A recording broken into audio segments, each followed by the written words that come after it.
थे मीडिया बंधु, हमारा AIYF का 3 दिवसीय राज्य सम्मेलन का आज अंतिम दिन हम समापन में हैं। हम बिहार के 35 ज़िलों के प्रतिनिधि, 300 से ज़्यादा प्रतिनिधि यहाँ पे 2-3 दिनों तक हम लोग लगातार बिहार के वर्तमान राजनीतिक परिस्थिति पर चर्चा हम लोगों ने किया और उन परिस्थितियों पर चर्चा करके सम्मेलन ने 32 प्रस्ताव पारित किए हैं। बहुत लंबी चर्चा के बाद 32 प्रस्ताव जो पारित हुए हैं उसमें मुख्य रूप से है बिहार के सभी नौजवानों को रोजगार मिले या 10,000 रुपया बेरोजगारी भत्ता मिले। यह प्रस्ताव हमने सम्मेलन में पास किया है। हमने सम्मेलन में भगत सिंह राष्ट्रीय रोजगार गारंटी कानून बनाकर सभी नौजवानों को रोजगार देने की गारंटी करने की सरकार से अपील की और वो प्रस्ताव हमने पास किया है। हमने स्थानीय सवाल को लेकर खासकर बेतिया राज की जमीन पर जो लंबे समय से बसे हुए लोग हैं उनको सरकार एक फैसले से उनको उजाड़ने पर तुली हुई है, उस पर रोक लगे और जो लंबे समय से रह रहे हैं उनको पर्चा मिले। यह प्रस्ताव हमने सम्मेलन में पास किया है। इसके अलावा कुमार बाग स्टील प्रोसेसिंग प्लांट जो है उसको चालू करने सहित बिहार के विभिन्न जिलों में जो बंद पड़े हैं कल कारखाने उसको अविलंब चालू करने तथा नए कल कारखाने की स्थापना करके नौजवानों को रोजगार देने का प्रस्ताव हम लोगों ने इस सम्मेलन में पारित किया है। इसके अलावा सिकरहना तटबंध पर रोक लगाने के लिए प्रस्ताव हम लोगों ने पास किया है, क्योंकि उसके वजह से 5 लाख की आबादी जो है प्रभावित होगी और 73 लाख एकड़ जमीन जो है बंजर हो जाएगा। इसलिए यह सम्मेलन इस प्रस्ताव पर मुहर लगाई है तो भविष्य में हम इन पर आंदोलन करेंगे। इसके अलावा बिहार के अंदर राज्य सरकार के अधीन, केंद्र सरकार के अधीन लगभग 20 से 22 लाख रिक्त पद है। उन पदों पर अविलंब बहाली का भी प्रस्ताव हम लोगों ने पास किया है कि सरकार उन रिक्त पदों पर अविलंब बहाली करे।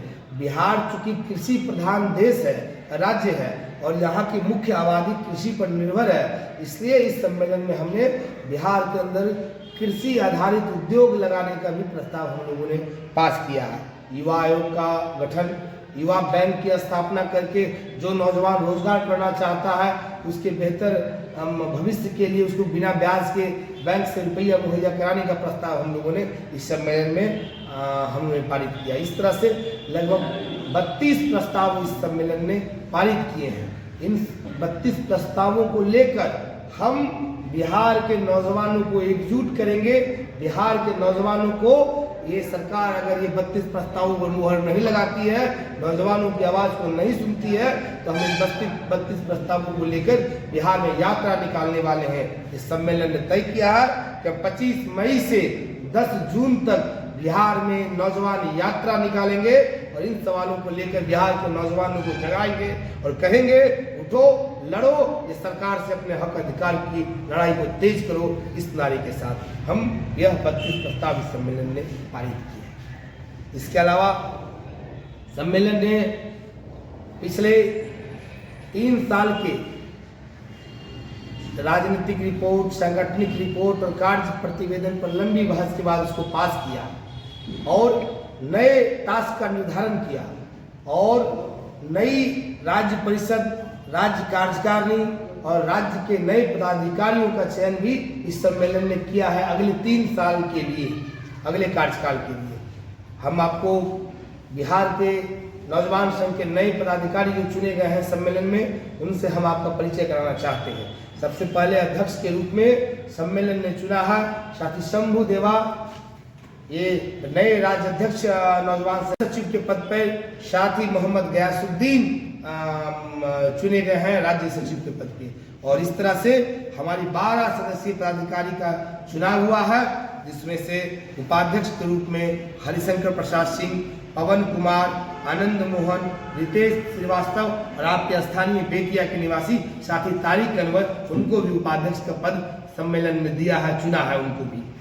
संयुक्त सचिव के रूप में नीतीश कुमार गोलू यहाँ बैठे हुए हैं, साथी सलमान सिद्दीकी यहाँ बैठे हुए हैं, साथी अभिषेक कुमार यहाँ बैठे हुए हैं। इसके अलावा संदीप मिश्रा राहुल ये चुने गए हैं। ये पदाधिकारी चुने गए।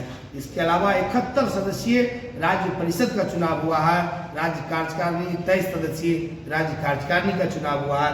राज्य परिषद की सदस्य साथी सपना यहाँ बैठी हुई हैं और सब साथी यहाँ मौजूद हैं। यही नए राज्य परिषद है। इन लोगों ने तय किया है कि आने वाले समय में बिहार के अंदर एक मजबूत नौजवान संगठन बनाएंगे और नौजवान संघ की सदस्यता जो एआईवाई की सदस्यता भी 1,10,000 हमारा है, इसको 2 लाख सदस्यता जो है पिछले 3 माह में इस टारगेट को हम पूरा करेंगे। इन लोगों ने लक्ष्य दिया। 17th National Conference of AIYF is going to be held from 15th May to 18th 2025 at Tirupati, Andhra Pradesh. In this conference, more than 900 delegates from all over the country, from more than 25 states will participate, and there will be a thorough deliberation and discussion about the present existing political situation and the youth problem and the student problem, and will come out with a plan of action. And after this conference, we will intensify our struggle for our justice for the youth and students. Particularly some issues we are raising. Number one, Bhagat Singh National Employment Guarantee Act should be enacted by the Union government. And the second is, more than 50 lakh jobs are vacant in the government and the public sector. These jobs should be filled immediately. This is second. Third, we want reservation in private sector. Social justice is very important.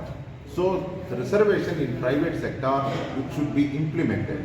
And fourth, very important demand is electoral reforms. Electoral reform means proportional representation election method system.